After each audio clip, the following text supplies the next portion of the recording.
special ಆಗಿ order ಕೊಟ್ಟೆ ಮೇಲೆ ಬ್ರಹ್ಮಂಗೆ ಸಖತ್ತಾಗಿ ಮಾಡೇ ಕೊಟ್ಟ ನಿನ್ನನ್ನೇ ನಂಗೆ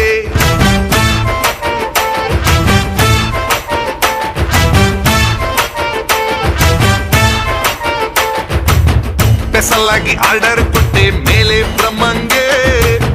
ಸಖತ್ತಾಗಿ ಮಾಡೇ ಕೊಟ್ಟ ನಿನ್ನನ್ನೇ ನಂಗೆ ಒಂದು ಮಾತು